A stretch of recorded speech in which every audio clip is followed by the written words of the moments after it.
알고는 싶은데 읽기에는 바쁜 우리를 위한 독서 대행 콘텐츠 직독잡설 시작합니다.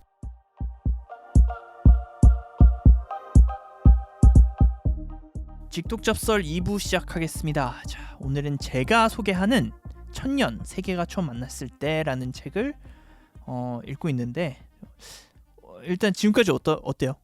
남궁민 씨? 뭔가 좀 이게 뭐 파편적으로는 들었던 얘기들 그런 반론들도 들어봤는데 사실 저도 이걸 들은 지 얼마 안 됐고 많은 분들이 그 콜럼버스가 마치 세계화를 열었다는 거가 정설이기도 하고 쉽게 말해 학교에 가르치는 건데 그렇지 않다고 주장을 하는 얘기라서 굉장히 흥미롭게 들었어요. 근데 이게 사실 역사과 교수님이 쓰신 책이라서 되게 좀 시종일관 재밌기는 어려운 책이에요. 예를 들어서 이 책 앞부분에 뭐 이따 소개를 하겠지만 바이킹이 어떻게 미국에 가게 됐냐 뭐 이런 얘기를 하는데 그 과정에서 막 무슨 사가가 있고 맞아요. 바이킹의 사가 네. 잖아요. 그러니까 뭐 A 뭐 사가가 두 개가 있는데 A 사가에는 이렇게 적혀 있고 네. B 사가에는 뭐 이렇게 적혀 있고 뭐 어떤 부분이 다르고 약간 논문 약간 쉽게 쓴 논문처럼 쓴 부분도 있어서 재밌게 쓰려면 엄청 재밌게 쓸 수 있는 내용일 텐데. 그러니까 근데 뭐 교수님이니까 그렇죠. 그래서 어쨌든 조금 읽기가 어려운 부분이 있긴 하지만 어쨌든 제가 일부에서도 계속 얘기를 한 게 요즘 세계화나 국제 질서 재편 얘기가 너무 나오고 있지 않습니까? 네. 왜냐하면 뭐 러시아가 이제 우크라이나를 침공을 하고 네.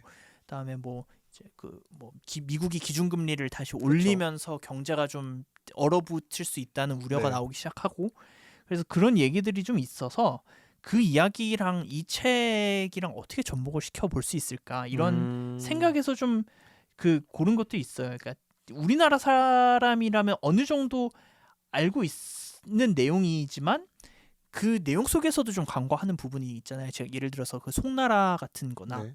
많은 분들이 저도 뭐 그렇고 자세히 몰랐던 내용들일 거예요. 사실 뭐 학교에서 안 가르쳐 주니까.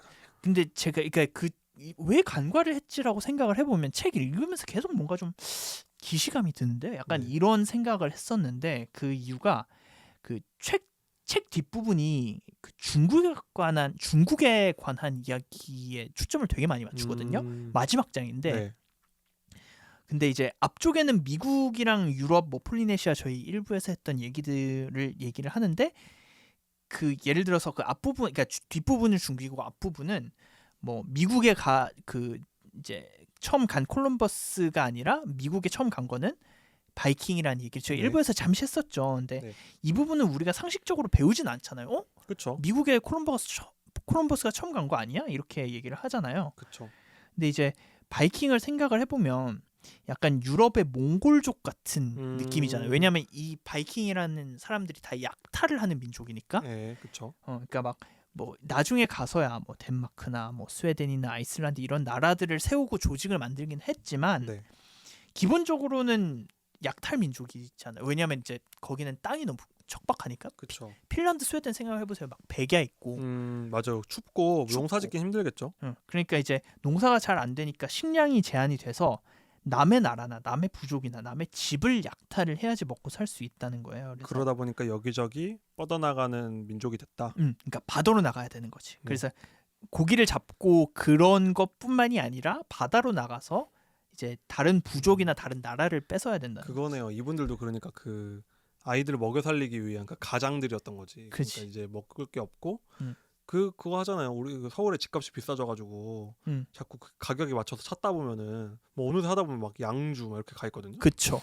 강북 갔다가 의정부 갔다가 양주 갔다 잘못하면 포천 가게 생기고 이렇게 되거든요. 사실 그 돈에 맞춰가지고 집을 보다 보면. 그러니까 이게 이 바이킹 분들도 먹을 거 찾고 하다 보니까 그린란드도 가보고 또 거기도 먹을 게 없다 보니까 또 찾다 보니까 아메리카도 가고. 그러니까 딱 그거예요. 그러니까 물론 이제 뭐 식량을 찾아서 떠난 여행은 아니겠지만 우리가 생각을 해보면은 뭔가 그렇게 바다로 많이 나간 것이었으면은 진짜 항해술이 미친 듯이 발달했겠네라고 생각을 하는데 근데 뭐 그 정도는 아니었고 미국에 가게 된 그 연유가 아까 말했듯이 우리 양주 포천으로 밀려나듯이 처음에 이제 스칸디나비아에서 여기저기 뭐 약탈을 하다가 러시아 쪽으로도 갔고 그 민족이 러시아 쪽으로도 갔고 그러니까 양쪽으로 뻗어 나간 거예요. 근데 그린란드에 정착을 한 거지.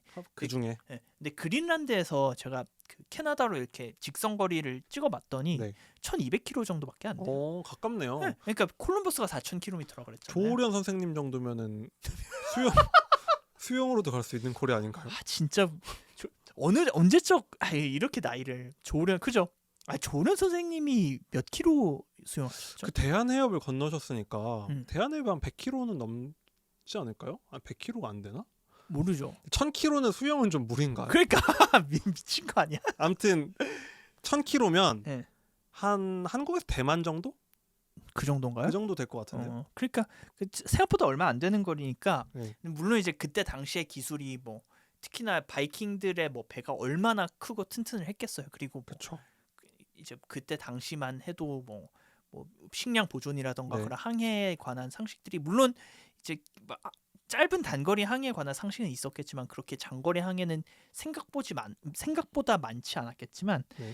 뭐 어쨌든 그렇게 그린란드에 거점을 둔 사람들이 그 1,200km를 그 해서 그 아마 이게 장소가 분분하긴 한데 뭐 캐나다 북쪽이라는 얘기도 있고 아니면 아니야 캐나다 북쪽이 아니라 미국 본토일 수도 있어라는 얘기도 있지만 어쨌든 아메리카 대륙에 갔다는 거 거기에 3번을 탐험을 갔었는데 네. 이제 거기 가서 물물교환도 했대요. 그러니까 현지인들이랑. 그러니까 처음에 이제 가서 좀 죽이고 그랬겠지. 그러니까 처음 그렇죠. 간 그 탐험대는 그 대장이 죽어가지고 혼비백산에서 도망왔대요. 네. 뭐 화를 쐈다고 하나. 뭐 어쨌든 그래서 첫 번째는 그렇게 네. 허무하게 왔고 아니다. 첫 번째가 아무런 원주민 접촉이 없었고 두 번째가 대장이 죽고 세 번째가 아마 이제 약간 교류를 했나? 그런 식으로 이제 교류를 할 정도로 이제 뭐 어쨌든 원주민들이랑 접촉도 있었고 그랬는데 뭘 가지러 갔던 거예요 거기서 그러니까 그게 뭐 식량을 가지러 갔거나 뭐 그랬을 수는 있지만 사실 나무가 귀했대요. 나무를 가지고 거기까지 갔다? 왜냐하면 그 이제 그 캐나다나 미국산 나무가 그렇게 좋다고 하던데. 그러니까 그 배를 건조할 왜냐면 거기는 네. 되게 숲이 울창하잖아요. 그쵸. 캐나다 생각을 그쵸, 해보면은 그러니까 그 나무들을 찾으러 갔다가 그리고 스칸디나비아는 목재가 되게 귀했나 봐요. 그때 당시에도. 왜 그랬죠? 지금은 목재로 유명한 나라고 이케아의 나라잖아요. 그죠? 네, 왜냐면 진짜 그 북유럽 주요 수출품이 목재예요. 음.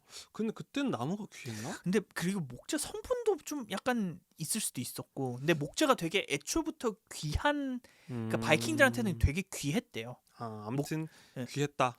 그래서 그거를 찾다 거기까지 갔는데 캐나다 목재나 뭐 미국 목재를 이제 구하러 갔다. 그러니까 근데 엄청 의외네요. 뭐 대단한 걸 찾는 것도 아니고. 그래서 그런 거를 생각을 하면은 어쨌든 뭐 1,230km, 뭐 1,200km 네. 이런 거를 생각하면은 뭐 콜럼버스보다는 조금 짧은 거리긴 하지만 네. 어쨌든 먼저 탐험을 했다 이런 데서 되게 그러니까 의의를 둘 수 있는 거. 그러니까 이분들은 그 스칸디나이에서 아이슬란드 갔다가 그린란드로 점프했다가 캐나다로 점프를 해서 엄청 이렇게 마치 휴게소 들르듯이 해서 간 거네요. 그죠. 그러니까 뭐 그린란드에 정착을 하기도 했었고 그린란드도 노르드족들이잖아요. 그러니까 이런 바이킹을 우리가 노르드족이라고 하는 것 같던데. 그죠? 뭐 북쪽 뭐 이런 거 그렇죠. 같아요. 노르드족이고. 그러니까 이게 그 사가인가 그 노래 기록을 해서 나중에 알려진 거잖아요. 그렇죠. 그리고 제가 듣기로는 유골도 뭐 바이킹 유골이 발견이 돼서 이제 팩트로 확정이 됐대요. 그 유골이었는지 아니면 그 이제 그 유물들이 있어요. 그러니까 노르드족들이 바늘인가? 뭐 이렇게 되게 옷깃에 뭐 이렇게 끼는 장식물이나 바늘 같은 그들만의 독특한 디자인과 그 재료가 있는데 그게 그 캐나다 동북부에 있는 해안가에서 그 어떤 역사학자 부부인가 고고학자 부부인가 그 해변을 막 미친 듯이 뒤졌대요. 그거 막 좀 이상한데 하필이면 어떻게 역사학자가 딱 찾죠? 그러니까 그러니까 그거를 작정하고 찾은 거예요. 왜냐하면 그게 사료로만 있으니까 분명 있을 것이다. 그러면 이게 있어야지 정상 아니냐. 그래서 해변을 미친 듯이 뒤졌는데 그게 나온 거지. 근데 그거 북유럽에서 주워가지고 가져온 건지 어떻게 알아요? 북유럽에서 주워가지고 가져왔다고 하기에는 그 뭐냐면 그때 당시에 철물 주조 기술이 바이킹들한테 있었어요.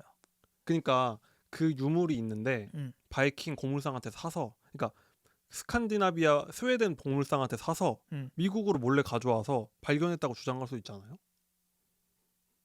그럴 수도 있죠. 근데 그러니까 그것만으로 단편적으로 그러니까 제가 말씀을 드린 게 그 주조 기술이 바이킹들한테는 있었고 네. 그 미국 원주민들한테는 없었을 네. 거 아니에요. 네. 왜냐면 그 사람들은 아직도 약간 뭐 나무 네, 활. 네. 근데 그 대장간 터가 발견이 됐기도 했대요. 그러면은 합리적이네요. 근데 그 터도 발견했는데 물론 이제 이거 되게 뭐 좀 다른 얘기긴 한데, 그러니까 그 거기가 아닐 수도 있다는 얘기도 있는 게 네. 그 바이킹 사가에는 네. 그게 있대요. 거기에서 포도나무를 발견했다. 근데 그거 약간 주작 냄새가 나는데요? 동북부에는 포도나무가 없대요. 그래서 다른 무슨 뭐 어디 대학 교수가 거기 아니야. 그 포도나무가 있는 그 미국 본토일 수도 있어라는 얘기가 있는데 뭐 어쨌든 뭐 미국에 갔다는 건 맞는데 그 위치는 아직 막 의견이 분분하긴 하다. 역시 이게 갔다 와서 노래라도 남겨놔서 주장을 하는 거지. 사실 기록이 진짜 이래서 중요한 거예요. 생각해 보면은 우리가 아메리카 대륙이라고 하잖아요. 근데 사실 어렸을 때 저도 궁금했거든요. 왜 콜럼버스가 발견했으면 콜롬비아 대륙이라고 해야지. 왜 아메리카 대륙이라고 하지? 궁금하지 않아요? 그래서 다들 어렸을 때는 궁금했죠. 그렇잖아요. 근데 그게 알고 보니까 콜럼버스의 얘기를 주워 들어가지고 책으로 출판해낸 게 대박이 났는데 그 사람 이름이 아메리코 베스푸치라 가지고 그렇죠. 아메리카가 됐다. 사실 그 사람은 한 게 없는 거야. 그냥 주워 먹은 거지. 주워 먹었는데 대륙에 이름을 붙인 거잖아요. 근데 아메리코 베스푸치도 아마 가긴 갔을 거예요. 그러니까 뭐 그렇게 헐렁한 사람은 아니겠죠. 근데 확실한 건 대륙에 이름 붙일 정도는 아니었다. 맞아요. 그런 걸 보면 이게 참 기록이라는 게 문과가 그래도 무시할 수 없는 게 맞아요. 기록이 진짜 중요하다. 그 스토리와 맥락과 그쵸. 그런 게 얼마나 중요하겠어요. 그 베스푸치가 애지간히 재밌게 썼으니까 책도 잘 팔렸을 거고. 그러니까. 그걸 통해 사람들이 아메리카 대륙 딱 인식을 한 거잖아요. 그리고 제가 그렇게 알고 있어요. 콜럼버스는 죽을 때까지 거기 인도로 주장을 했는데 맞아요. 인디언이라고 우리가 그 아메리카 원주민들을 그쵸. 인디안이라고 부르는 게 그것 때문이잖아요. 근데 아메리코 베스푸치는 이게 신대륙이다라는 프레임으로 쓰면서 센세이션을 일으켰다고 하더라고요. 그러니까 관점의 차이. 그러니까 프레이밍이 얼마나 중요해. 그러니까 프레이밍 같은 거를 잘 해서 어쨌든 그러니까 이게 참 바이킹들도 뭔가 사실 자기네들이 거기 먼저 갔었는데 그리고 사실 그 바이킹들이 거기 갔다는 그 사료가 남아 있다고 했나 뭐 어쨌든 그랬는데 그게 엄청나게 막 유명한 출판물이 아니고 어디 이렇게 찾아봐야지 나오는 출판물이라서 그랬을 수도 있고 그게 특히나 그때 이제 대항해 시대 유럽이 거의 세계를 호령하던 시절에 세계를 호령하지 않았죠. 왜냐면 중국이 그때는 세계를 호령했지. 세계를 호령하지 않고 그냥 구석에서 열심히 사셨겠죠. 그 지역에 군주 노릇을 하고 했을 때 유럽의 그 지식이 당도하지 않아서 몰랐을 뿐이지. 우리 조상님이 가셨으면 거기 그 바위 같은 데다가 누구누구 왔다가 이런 거. 근데 우리 뭐 그런 거 되게 많이 새기지 않아요? 제가 어디였지? 포항이었나 이런 데 갔을 때 많이 반구 남각하인가 그러니까 암각 뭐 어디 엄청 유명한 거기에다가 뭐 새겨가지고 맞아요. 누구 왔다감을 한자로 이렇게 새겨가지고 그러니까. 그게 지금까지 남아있다. 만약에 바이킹이 어디다가 누구 왔다감 이거 써놨으면 진짜 클린하게 끝나는 거잖아. 동굴 같은 데 들어가서 뭐 바이킹 뭐 라르손 왔다감 뭐 이런 거 써놓으면은 그런 거 썼으면 진짜 클리어하지 않았을까? 근데 그 바이킹이 북미가 아니라 남미까지 갔었다라는 그 얘기도 있는 게 잉카 제국인 뭐 잉카 문명이나 그런 마야족들이 그 벽화를 많이 남겼대요. 근데 벽화 중에 하나가 원래 마야인들은 이렇게 뭐 그것도 분분한 뭐 그게 있긴 하지만 그 벽화 중에 되게 마야인스럽지 않게 그린 2명의 사람이 있어서 역사학자들이 거기 가지고 이거 뭐지?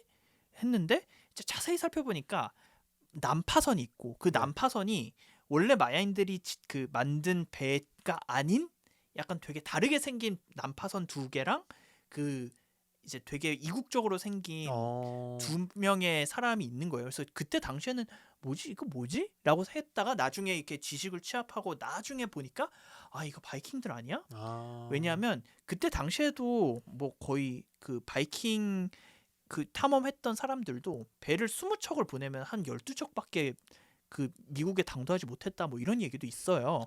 그럼 나머지들은 다 여기 난파선에서 어디 이렇게 막 갔을 거 아니야. 하멜처럼. 하멜 표류기가 우리나라 난파선 것처럼 그쵸. 그런 거랑 똑같이 마야인들한테 갔었다.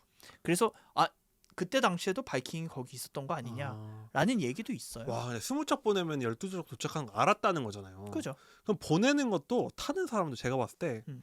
그 제가 요즘에 좋아하는 이미 좀 된 거지만 일본 드라마 중에 사채꾼 오시지마라는 그 일본 드라마가 있거든요. 네. 그러니까 진짜 사채꾼 얘기예요. 온갖 그 인생의 막바지에 접어든 사람들의 얘기가 나오는데 빚을 갚지 못하고 하면 일본이랑 러시아 가까우니까 러시아 그 베링해 원양어선에 팔아요. 100% 죽는 거예요, 사실상 그거는. 근데 생각해 보세요. 아무리 일확천금 그 목재 가지러 가는데 생존 확률이 60%라는 거잖아요. 그러면 거기 보내는 사람들은 거의 그 바이킹 사회에서 거의 그 사채에 시달리는 수준의 그런 인생이지 않았을까? 그럴 수 있겠네. 아니 그러지 않아요. 그걸 왜 타겠어? 용맹한 전사일 수도 있죠. 근데 그거는 그렇게 프레이밍을 하면 안 되지. 근데 용맹한 전사면 대륙에 쳐들어가서 약탈을 해보겠죠, 차라리. 그러지 않을까? 뭐 여러 가지 분업화가 있을 수 있지 않았을까요? 근데 그죠. 근데 약간 호주 그 영국 죄수들을 네. 호주랑 미국에 보냈던 것처럼 위험 분자들을 보냈다. 그럴 수도 있는 거고. 그러니까. 근데 거기 간 사람들이 뭐 그렇게 대단한, 그러니까 사회적으로 높은 사람은 아니었을 거다. 그죠. 뭐 그렇게 생각을 해볼 수도 있겠죠. 그렇죠. 아무튼 중요한 건 마야나 잉카랑 뭔가 접촉이 있었던 것 같다. 그죠. 그러니까 뭐 그랬을 가능성도 있고 어쨌든 그런 식으로 기록은 남겨져 있긴 할 거예요. 아마. 아니면 뭐 경쟁하다가 한번 가보자고 했다가 한번 남미까지 가버리는 경우일 수도 있고. 그럴 수 있지. 바이킹은 다 대단한 사람들이긴 한 것 같아. 그러니까 이게 좀 헝그리 정신이 중요한 거 같아. 헝그리 정신이죠. 그러니까 진짜 뭔가 막 어떻게든 이 폭풍우를 뚫고 살아남아야겠다는 사람들이 어쨌든 배가 20척이면 대단한 거지. 그 베링의 원양 어선보다 힘든 거겠죠, 그 사람들이. 근데 이제 근데 이런 얘기를 미국인들이 들으면 얼마나 놀라겠어요. 우리는 콜럼버스가 우리 발견한 줄 알았는데 바이킹들이 했다고? 그러니까 예일대 교수님이 약간 이런 의도로 얘기를 하지 않았을까라는 생각도 있는데 이거 혹시 뭐 뒤에 뭐 이 도서는 덴마크 문화 대사관의 후원을 받아 제작된 뭐 그런 거 써 있는 거 아니죠? 제가 일단 전자책으로 읽어서 그건 못 봤는데 네. 어쨌든 근데 그 앞에 부분은 어쨌든 제가 얘기를 하다가 옆뒤로 센 부분이 있는데 어쨌든 앞부분은 이거고 뒷부분에 중국에 집중을 하는 게 얼마나 충격을 받겠어요, 이 사람들이. 그렇죠. 그러니까 중국이 어떻게 뭐 송나라 시절에 화약도 만들고 나침판도 만들고 이랬다는데 어떻게 이러지? 우리가 짱짱맨 아니었어라고 생각을 했을 수도 있는데 근데 이제 어찌 이 한생 교수가 저자가 한 장을 할애해서 그 송나라 얘기를 하는 게 그때 당시 무역이 많이 발전됐다라는 얘기를 하고 싶어서예요. 그때 당시에 그리고 과학기술도 발전을 했고 근데 우리가 가만히 생각해 보면 제가 앞부분에 우리가 관과를 했었다라고 얘기를 하는 거는 제가 관과를 하고 있었던 부분은 그 1000년 당시면 우리나라가 고려 시대잖아요. 그렇죠. 근데 그러니까 그때 우리가 역사 시간에 그걸 배웠잖아요. 고려 시대에 우리가 처음으로 해외 문물을 받아들여서 한국이 영어로 코리아인 이유도 고려 시대 아라비아 상인들을 개성 상인 덕분이다. 그러니까 근데 그때 당시에 영어로 이름이 정해졌을 정도면 해외와 얼마나 교류가 활발하게 그러니까 우리나라는 중국 옆에 붙어 있는 나라임에도 불구하고 교류가 그렇게 많았었는데 와 그때 중국이면은 거의 진짜 얼마나 그 무역의 중심지였겠냐. 그러니까 우리가 근현대사 배울 때는 뭐 조선시대 해안가에 미국 그 페리제독 뭐 이런 세독 페리제독이 아니라 그건 일본이잖아요. 그죠. 그 아무튼 누군가 와가지고 문 열라고 해가지고 뭐 척합이 세우고 그때 이제 결국 개방이 됐다고 하는데 근데 말이 안 되는 게 그 우리 다 배우잖아요. 그 처용가 그 신라 시대에 뭐 집에 술 먹고 집에 들어가 보니까 이 다리는 내 부인 다리인데 이 다리는 누군고 그게 처용이잖아요. 근데 그 처용이 얼굴 묘사가 누가 봐도 아랍인이다. 누가 봐도 아랍인이다라고 하는데 그 말은 신라 시대면은 1000년 전이니까 그때도 이미 아랍인이 신라에서 관리를 할 정도로 그렇죠. 사실 지금 시대도 우리나라에 관리 중에 아랍인 없잖아요. 그죠. 그러니까 그게 오히려 더 진보한 사회인 거지. 그러니까 엄청 그때는 개방적이었는데 그게 마치 서양인들의 관점 그 역사관에서는 이 꽉 막혀 있던 아시아가 그냥 이렇게 일직선으로 살아왔는데 그 끄트머리에 우리가 문을 열어 줌으로써 이 세계의 일원이 되었다. 고 주장을 하잖아요. 그러니까 그게 당연히 아닌 거지. 생각해보면 우리 그냥 한국인인데 누가 봐도 한국인인데 약간 좀 이국적으로 생긴 맞아요. 한국인들 있잖아요. 그렇죠. 그런 분들은 다 그런 처용의 후예들 아닌가? 그럴 수 있지 않을까요? 왜냐면은 요즘에 유전자 키트 유행하잖아요. 맞아요. 그래서 뭐 한국인 몇 프로 뭐 나오잖아요. 어. 근데 그거 보면 가끔 그 연예인들 인증하고 보면 막 뜬금없는 나라 나오는 사람들 분명히 있더라고 보면은. 해보셨어요? 전 안 해봤어요. 그거 돈이 좀 비쌀걸요? 아 그래요? 그리고 히틀러 할아버지가 뭐 유대인이다 뭐 그런 얘기도 있던데. 근데 그건 한번 해보고 싶다. 그니까. 어쨌든 그런 식으로 이제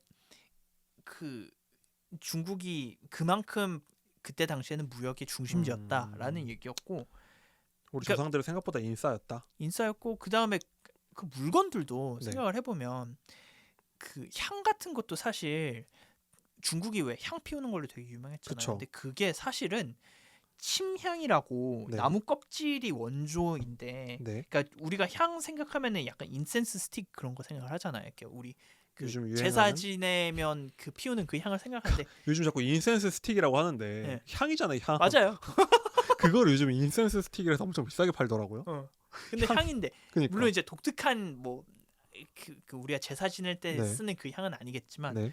근데 어쨌든 그게 침향이라고 원조가 동남아나 이슬람권에서 수입해온 게 원조래요. 그거를 나무 껍질을 그냥 철제 뭐 틀 이런 데 넣어서 태우면은 그 향이 나는 건데, 그거를 이제 중국도 뭐 향나무가 있을 테니까 그거를 향나무로 만들어 가지고 개발을 한 게 향이다.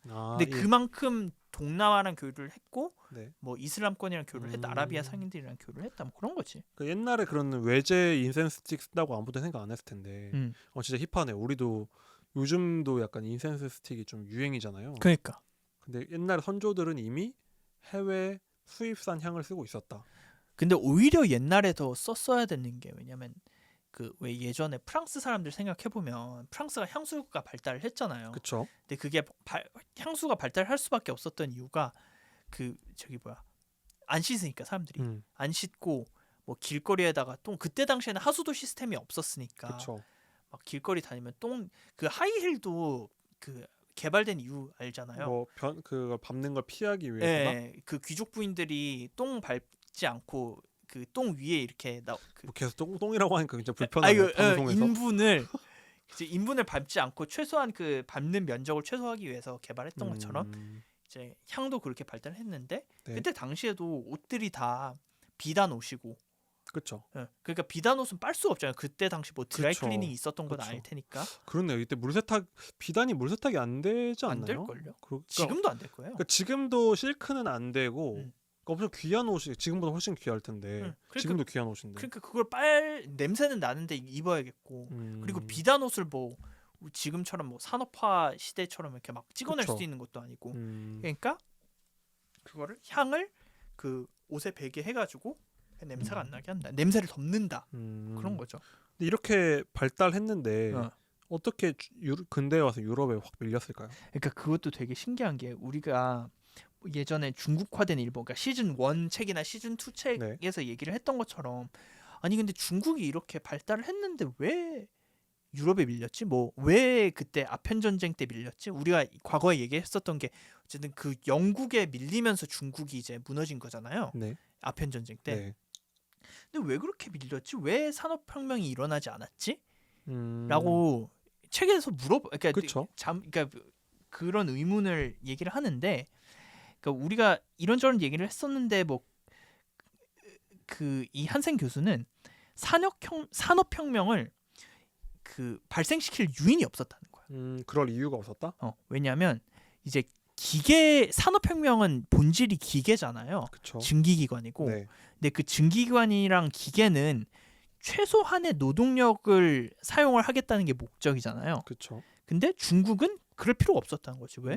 인구가 더럽게 넘쳐나니까. 그러니까 이 사람들은 기계를 만들 게 아니라 최소한의 자원을 투입할 기계가 필요했던 거예요. 왜냐하면 이 사람들한테는 어쨌든 인구는 많은데 자원은 한정돼 있으니까. 네. 예를 들어서 영국은 뭐 자원이 어쨌든 그때 교역이 많았던 나라니까 네. 자원은 괜찮은데 노동력이 한정돼 있으니까 최소한의 노동력이 뭐 옷감을 만든다고 하면은 노동자가 덜 필요한 기계가 필요한 거였어요. 근데 중국은 노동력은 넘쳐나는데 자원이 부족하니까 최소한의 직물이 들어가는 기계가 필요했던 거지. 근데 후자는 말이 안 되잖아요. 그렇죠. 그러니까 그런 기계가 발명이 애초에 될 수가 없었던 거지. 그러니까 그냥 기계 뭐 증기기관에 그런 엔진을 만들 유인이 없었던 거고. 그러니까 사람을 대체할 기술을 개발할 필요가 별로 없었다. 넘치는 게 사람이니까. 이거 들으니까 생각나는 게 있는 게 제 옛날에 지인 중에 대학원생이 있었거든요. 교수님이 별로 연구를 열심히 안 한다는 거예요. 제가 그런 인공지능 그런 쪽이라서 그런 거 개발해서 이렇게 할 수 있지 않냐 했더니 개발을 안 한다는 거예요. 잘. 왜 그러냐니까 대학원생을 시키기 때문에 뭘 그런 작업 효율화를 잘 안 한다는 거예요. 그렇겠네. 그러니까 이게 딱 정확히 그건 거지. 교수님이 만약에 사람이 너무 부족하고 할 일이 너무 많으면 어떻게든 그 코드를 짜가지고 맞아요. 업무를 효율화 시킬 거잖아요. 근데 그분은 어디 가시고 대학원생들 시켜놓으면 알아서 다 해놓는다는 거예요. 그러니까 업무 효율화에 대한 의욕이 없다.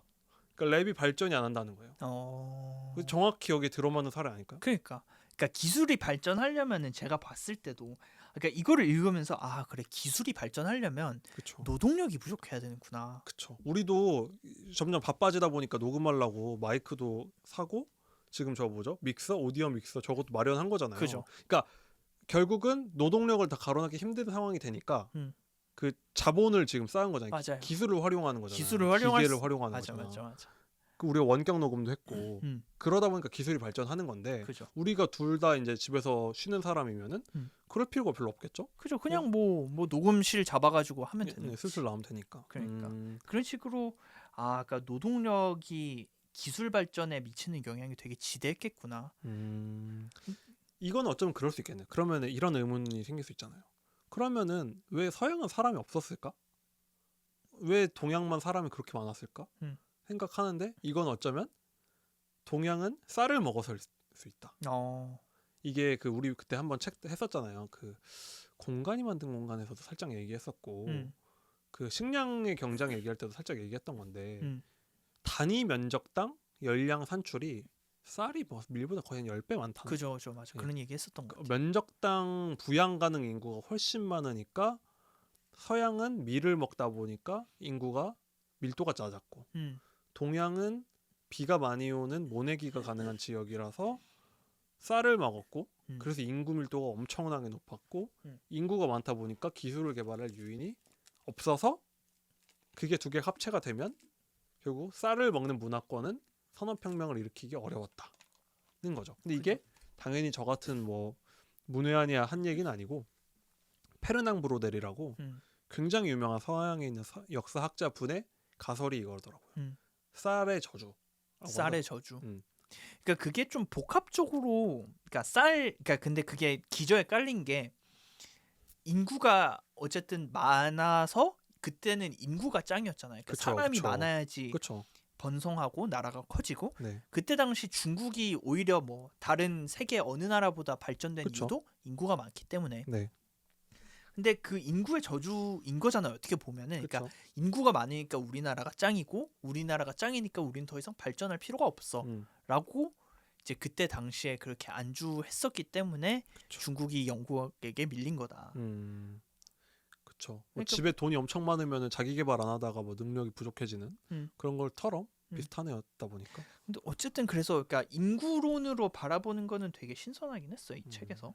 인구가 많으니까 결국은 제가 이 얘기 옛날에 접했던 게 그 서양이 어떻게 앞선가에 대한 많은 가설들이 있는데 그 중에 이런 관점을 캘리포니아 학파라고 하나? 캘리포니아 학파. 뭐 제가 그때 봤던 얇은 책에서 이걸 읽었을 때 엄청 신선했는데 그걸 나중에 그 해석 중에 캘리포니아 학파의 가설인가? 뭐 그렇다고 하더라고. 그 인구로 설명하는 부분. 왜냐면 유럽도 석탄이 있고 중국도 석탄이 있었는데 왜 그런가 이렇게 분석을 하면서 그걸 주장을 하더라고요. 뭐 한쪽은 이제 서양의 제도가 발전해서 그렇다는 사람들도 있고. 근데 캘리포니아 거기는 인구로 설명을 하는 쪽이었던 것 같아요. 그러네요. 그러니까 인구 그죠. 그러니까 뭐 제도 근데 사실 제도도 그죠 인구랑 밀접. 근데 뭐 그거를 그렇게 그러니까 제도로 가면 좀 불편한 게 백인들이 엄청 잘나가지고 우리의 기독교 문명 덕이다. 라는 얘기를 우리의 로마의 후예이자 그리스의 후예인 우리니까 가능한 거다라는 걸로 가게 되고 그죠. 그럼 굉장히 불편해지잖아요. 그죠. 근데 인구는 좀 그냥 운이 좋았을 뿐인 거지. 우리는 그냥 비가 많이 오는 지역에서 태어난 덕에 수천 년은 더 앞서갔지만, 근데 그것도 이상한 게 왜 막판에 역전을 당하느냐. 막판 뭐 인생 뭐 인류가 끝난 게 아니라 막판이라고 할 수 없지만 뭐 그런 의문도 들더라고요. 그죠. 그러면은 왜 송나라 때는 그렇게 발전했지? 이런 느낌? 그죠. 그러니까 송나라를 근데 되게 송나라는 연구해봄직할 만한 나라인 것 같아요. 근데 어떻게 그렇게 막 뭐 화약도 만들고 그랬던 나라가 그렇게 그냥 한순간에 그러니까요. 석탄도 썼잖아요 그때. 그러니까 근데 만약에 송나라 때 송나라가 망한 게 몽골 때문에 그냥 망했잖아요. 몽골이 만약에 커지지 않고 송나라가 석탄을 계속 댔으면 지구 온난화가 더 빨리 왔겠죠? 아 그지 맞아요. 그렇지. 지구 온난화가 훨씬 빨리 와서 어쩌면 우리가 지금 없을 수도 있다. 맞아요. 그렇게 생각할 수도 있겠죠. 아니 뭐 ESG를 더 빨리 실천했을 수 있겠지. 아 송나라 정부에서 그러니까 ESG를 실천하자고 하면서 그러니까. 뭐 그럴 수도 있겠네요. 아무튼 근데 이제 어쨌든 이런 그 인구 뭐 발전 뭐 산업혁명이 일어나고 이런 얘기들을 그 빌레리 한센 교수가 얘기를 하면서 보통 이렇게 책 마무리하면 좀 교훈적으로 마무리해야 될 거 아니에요. 그쵸. 이 책을 쓴 이유가 뭐냐. 그렇죠. 근데 이제 이 책을 통해서 뭘 얻을 수 있을까라고 질문을 던지면서 이렇게 얘기를 해요. 그러니까 그 지금은 그때 당시와 비교해서 너무 복잡한 세계가 된 거는 맞고 인구도 더 많아졌고 근데 본질적으로 변하지 않았던 거는 일단 그때도 대규모 무역이 있었고 지금도 당연히 뭐 네. 대규모 무역이 있는 거고 그때도 대규모 무역이 있었고 뭐 한 나라에서 다른 나라로 물자랑 지식이랑 자원이 오갔던 건 맞는데 네. 그 다음에 그때 당시에도 이제 사상과 뭐 이렇게 종교가 이렇게 퍼졌다. 근데 얘기를 했던 것처럼 그 남궁 씨가 얘기를 했던 것처럼 그 상인들끼리 이슬람이 퍼지고 개종을 하고 네. 그 바이킹 사람들도 그래서 바이킹이 왜 없어졌냐면 기독교로 개종을 하면서 없어진 거래요. 그때 정신적으로 결국은 통합이 됐구나. 그러니까 뭐 유럽 뭐 교황이나 물론 이제 이제 바이킹들 중에서는 러시아 쪽으로 간 사람들은 동방 종교 그러니까 네. 그리스 종교 맞나? 동방 종교 동방 안에 종교? 그리스 종교가 있죠. 네, 그러니까 그런 쪽으로 개종을 하고 뭐 스칸디나비아는 기독교로 개종을 하고 그렇게 되면서 없어지는 것처럼 어쨌든 그런 식으로 그 무역이 지금만큼이나 삶에 되게 밀접한 그거였다.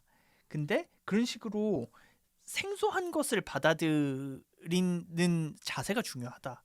뭐 이런 식으로 마무리를 해요. 그러니까 우리 지금 되게 썽뚱맞게 뭔가 그러게요. 갑자기 오픈된 마인드로 네. 해야 된다라고 끝나는 거네요. 그러니까 근데 이제 그러니까 이 전체적으로 콜럼버스가 처음에 그 세계화를 연 게 아니라 그 천년 당시에도 이제 세계화가 있었고 그때부터 세계화가 시작돼서 여러 삶에 미치는 영향이 컸는데 그때 당시에 어쨌든 되게 오픈된 마인드로 뭐 문명이 발전하고 서로 교류를 했으니까 이건 되게 역사가 오래된 현상이다라고 얘기를 하거든요. 그러니까 인류 발전 자체가 그런 오픈된 마인드, 교류를 통해서 발전되어 온 역사다. 그리고 그것을 받아들이는 게 되게 중요하다. 예를 들어서 송나라도 그 되게 발전된 이유가 그러니까 중국을 한 장을 하려 했다니까. 그러니까 중국이 되게 그때 발전을 했고 그 세계에서 가장 뭐 이렇게 오픈된 나라 이런 식으로 표현을 해요. 근데 그게 개방적인 나라였으니까 가능했다. 그래서 세계화를 부정하면 안 되고 뭐 활용해야 된다. 뭐 이런 식으로 얘기를 한 거거든요. 뭐 요즘 트렌드가 아무래도 뭐 자국 중심주의, 뭐 이런 폐쇄주의, 뭐 고립주의 이런 거니까 한번 좀 던질 만한 화두겠네요. 그러니까 제가 이거를 왜 이 책을 이제 생각을 했냐면, 그러니까 책을 선정하면서 좀 뭔가 주제를 뽑아야 되겠는데라고 얘기를 생각을 하면서 유튜브를 보다가 약간 국제 질서가 재편된다 이런 유튜브를 하나 봤거든요. 무슨 KBS였나 뭐 그런 거였는데 어쨌든 이 국제 질서가 재편된다는 게 경제 질서도 재편되고 저희가 앞서 얘기를 했듯이 우리 직독잡사를 들으면 아는 내용 아닙니까? 그죠. 네. 경제 질서가 재편이 되고 있죠. 그러니까 인플레이션이 이제 너무 커지니까 기준금리가 계속 올라가면서 그리고 이제 우크라이나 사태에도 이제 일어나면서 러시아랑 미국이 이렇게 새로 붙는 그러니까 1대1로 다이다이로 붙는 다이다이가 뭡니까 기자가? 어쨌든 그런 1대1로 맞붙는 그죠. 그러니까 그런 신냉전이 이제 일어나면서 경제 질서랑 국제 정치 질서랑 재편되는 상황에서 네. 이제 그런 거랑 플러스 그거잖아요. 트럼프 시대 때부터 약간 좀 민족주의가 오잖아요. 네. 리쇼어링이라고 해가지고 야 중국에다가 공장을 왜 짓냐? 우리나라에 지어라. 그렇죠. 러스트벨트 지금 이거 안 보이냐? 우리나라 사람들도 지금 일자리가 부족한데 그걸 왜 중국에다 주고 있어? 그러니까 그때부터가 전초 현상이었던 것 같아요. 그쵸. 아무래도 그러니까 그런 식으로 세계화가 좀 그 위기를 맞고 있으니까 이런 책들이 나오고 있는 거 아니냐. 다시 세계화의 가치를 얘기하는 책들이 나오고 있다. 그러니까 그렇죠. 뭐 근데 뭐 이런 얘기는 참 이게 뭐 비슷한 시대일 수도 있는데 그러니까 송나라를 세계화의 주역으로 여기서는 뭐 본 거지만 또 그런 관점도 있어요. 사실 뭐 세계화는 사실 초원에서 이루어졌다 해서 진짜 첫 세계화를 만든 건 몽골이다. 그러니까 그 전까지는 이렇게 지역별로 이렇게 다 있었다는 거예요. 각각 이제 호라즘 왕국, 뭐 이슬람 왕국, 이렇게 공고한 왕국이 있었는데 중국 왕국이 있었는데 몽골의 등장으로 인해서 유라시아를 다 때려 부숨으로써 하나를 만들어 위아더 원을 강제로 만들었다. 세계화가 됐다는 거예요. 그래서 이거 팍스 몽골리카나라고 한대요. 그러니까 몽골에 의한 평화라는 거예요. 그러니까 몽골이 다 때려 부숨으로 인해서 모두가 하나로 강제로 병합이 된 건데 이때 고려도 비록 속국은 아니지만 부마국이 그러니까 사위가 됐죠. 몽골의 그 우리나라 왕이 몽골의 사위가 돼서 부마국으로서 나라는 유지한 아주 희귀한 케이스인데. 그죠. 근데 우리나라도 어쨌든 그걸 통해서 전 세계랑 교역을 했잖아요. 고려 시대에. 그때는 바닷길도 있었지만 이렇게 초원길도 많이 다녔는데 근데 이게 세계화가 진전이 된 거잖아요. 근데 몽골이 없어지면서 다시 이게 거꾸로 그 서버가 뒤로 돌아가듯이 다시 이제 초기화가 됐다는 거예요. 세계화가 다시 한번 후퇴를 했다는 거예요. 근데 그 보면서 그러니까 우리는 마치 이 지구 역사가 쭉 발전하는 것처럼 배우잖아요. 동양의 그걸 하면서 서양인들이 막 발전하면서 그죠. 진보했다.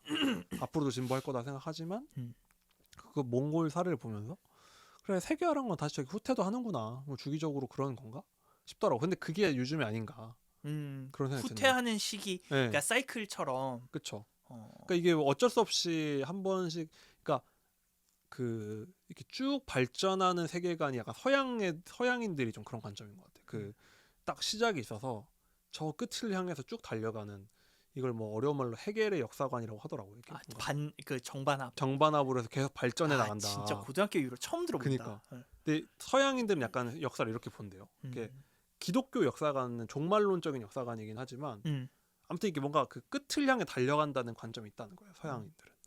근데 동양은 사이클적 관점이에요. 항상. 윤회. 동양은 그 추나 추동 뭐 이런 식으로 환생하고 그런 관점인 거예요. 왜냐면은 그게 또 가설이 있어. 이게 약간 그게 그러니까 이 역사관이 다르다는 거예요. 그래서 이걸 우리 주변에서 보면은 무조건 나스닥은 신이 하면서 가자 외치는 친구들은 그 서양적 관점인 거고 아니야 이게 시크리컬 투자가 돼 이게 순환매야 세상은 이러는 게 동양적 관점인 거예요. 이 두 가지가 다르다는 건데 이걸 누가 얘기를 하는데 이거 왜 다른가? 동양은 농사를 지으니까 1년이 이렇게 돌고 돈다는 거예요. 근데 밀이라는 건 물론 거기도 사이클이 있지만 막 사냥도 해 먹어야 되고 이것저것 많이 해 먹는다는 거예요. 서양인들은 막 가축도 그래서 막 산모약 짓잖아요. 보리도 먹고 막 밀도 먹고 한다는 거예요. 그러니까 주기성이 약하다. 그 얘기를 하더라고요. 누가 한 얘기예요, 그거는? 그것도 어디서 봤는데. 어디선가 주워 들었지. 여기서 봤는데. 아무튼 그렇다고 하더라고. 근데 아무튼 그 동서양 역사관을 그 순환적 역사로 보느냐, 일직선의 역사로 보느냐는 다르다는 얘기가 있어요. 맞아요. 그러니까 결국은 세계화라는 것도 끊임없이 달려갈 게 아니라 이게 등락을 거듭하는 걸 수도 있다. 근데 순환적으로 보는 게 맞는 것 같은 게 그 이 세계 질서 재편, 그러니까 뭐 신냉전 이렇게 얘기를 하잖아요. 신문에서 보면은. 근데 그게 왜냐하면 그 소련이 해체되고 나서 미국이 한 30년? 그렇죠. 동안 진짜 거의 뭐 물론 지금도 사실 최강자는 맞긴 하지만 예전보다 그 지위가 약해졌을 뿐이고. 근데 그게 되게 그 뭐 처음이라고 하는 사람들도 있고 오랜만이라고 하는 사람들도 있고 왜냐하면 팍스 로마나가 200년이었잖아요. 그러니까 로마 시대 이후 약간 다시 그 주기가 돌아온 거다라고 하는 사람 저도 이거 어디서 주워를 그 레이 달리오 씨가 요즘에 그 유명한 헤지펀드 투자자 레이 달리오 씨가 네. 그분이 요즘에 좀 약간 신통력이 떨어지긴 했는데 네. 그분이 자꾸 그 역사 연구를 물론 당연히 엄청 많이 하시겠죠. 똑똑한 그쵸. 분들 데리고 물론 당연히 그분 얘기에 맞겠죠. 많은 부분이 그분이 계속 얘기한 게 광대국 순환론을 얘기하거든요. 그러니까 어떤 나라의 국력을 지수화할 수 있다는 거예요. 뭐 고대 로마나 이집트든 지수화를 해서 네. 그 뭔가 지수를 개발해서 해보면 뭐 로마가 이렇게 이집트가 올라갔다 내려오고 그럼 로마가 올라가고 그 다음에 어디가 올라가고 네덜란드도 올라가고 뭐 독일 다 올라가고 그분의 수치에 따르면 미국은 정점을 찍었고 중국이 올라가고 있는 상황이고 아직 교차는 안 했지만 올라가고 내려가고 있는 상황이다라는 거예요. 그러니까 그분은 좀 순환론적 관점에 다 있는 거죠. 근데 문제는 레이 달리오 씨가 이게 중국이 좋아할 얘기잖아요. 근데 레이 달리오의 그 헤지펀드가 중국 공산당의 자금 중에 상당 부분을 관리한다는 얘기가 있어요. 아 그래요? 그래서 미국 안에서 레이 달리오를 싫어하는 사람들이 엄청 그거예요. 공격하는 포인트가 중국 자산이 엄청 많다. 중국 그래서 너무 옛날부터 레이 달리오 왜 이렇게 중국에 우호적인 얘기를 많이 하지? 라는 얘기를 한다고 하더라고요. 그러니까 앞에 부분은 레이 달리오의 얘기를 엄청 좋게 분석이고 뒤에는 음모론적 시각이긴 합니다. 아무튼 강대국도 또 순환한다 는 얘기가 있다고 하더라고요. 그러니까요. 근데 그렇게 강대국이 순환을 하면서 이제 그런 세계화나 이런 뭔가 국제적인 추세 또 당연히 뭔가 반복되거나 순환할 수밖에 없는 거 아니냐 그쵸. 그런 생각이 요즘 들긴 했어요. 그래서 이 책을 보면서 그러니까 1000년 전에 세계화가 했다가 뭐 이제는 시대가 좀 달라지긴 했지만 그때 당시에 세계화가 아무리 많았어도 그거를 뭐 그 정보가 전 세계적으로 공유되지는 않았으니까 그래서 1400년 92년도에 뭐 콜럼버스가 처음 발견했다라고 할 수밖에 없는 상황이지만 이제 지금은 그런 게 아니니까. 그쵸. 근데 이제 그런 식으로 뭔가 좀 순환하는 거 아니냐. 좀 근데 그 과거의 교훈은 우리가 얻을 수 있는 부분은 좀 얻어야겠다는 얘기가 공감은 갔어요. 그러니까 그리고 그러니까 요즘 반세계화가 저기 계속 진행되면서 그 저희 대학교 교수님 중 한 분이 포르투갈 사람이었는데 그분이 수업 시간에 그런 얘기를 하더라고요. 야, 영국이 왜 산업화가 된 줄 알아? 이렇게 물어보시더라고요. 근데 이게 아마 제로드 다이먼드 책 앞부분에 나와 있을 수도 있는데 그게 그 영국에서 그 영국은 되게 개방적인 나라였고 왜냐하면 섬국가가 이렇게 해외로 배가 많이 다니는 나라니까 해외 유입이 많았을 수밖에 없다. 근데 그때 당시에 네덜란드 사람들이 되게 영국으로 많이 이주를 했었대요. 산업혁명 그 전후로. 그 유대인들이 추방당한 거 뭐 이런 거 아닌가요? 그렇죠. 혹시? 유대인 아마 네덜란드에서 추방당한 네덜란드에서 추방을 했나? 그러니까 어쨌든 제가 사실 지금 뭐 너무 제가 대학 수업을 들은 지 오래돼서 기억은 안 나는데 근데 그런 식으로 네덜란드 문명 그러니까 다른 아예 문화권을 받아들이면서 사상의 자유가 발달을 했고 그 되게 남과 다른 그러니까 토론하는 문화가 어쨌든 기본적으로 돼 있는 나라이기 때문에 다양한 지식들을 받아들이고 외부에 있는 기술들을 받아들여서 결국에는 산업혁명이 성공할 수밖에 없었던 환경이다 라고 얘기를 하더라고요. 근데 그거에 반해서 이제 다른 나라들은 좀 개방적이지 않았다. 그만큼 개방적이지 않았고 폐쇄적이었다. 그쵸. 그게 아마 포르투갈 분이라고 하셨죠?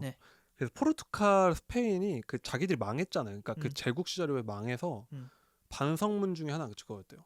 언제 망했나를 역사학자들이 연구를 하면서 약간 지점 하나가 통일되고 난 다음에 레콘키스타 그 국토 회복운동이 끝난 다음에 그 스페인에서 모든 유대인을 추방령을 내렸거든요. 원래 유대인이 거의 유럽에서 가장 많이 사는 게 스페인이었는데 유대인들이 거기서도 그런 상공업, 뭐 금융업 이런 전문 관료 전문 집단이었는데 스페인에서 다 내쫓았다는 거예요. 유대교 믿는 사람 나가 했다는 거예요. 일단 이 사람들이 대부분이 포르투갈로 갔대요.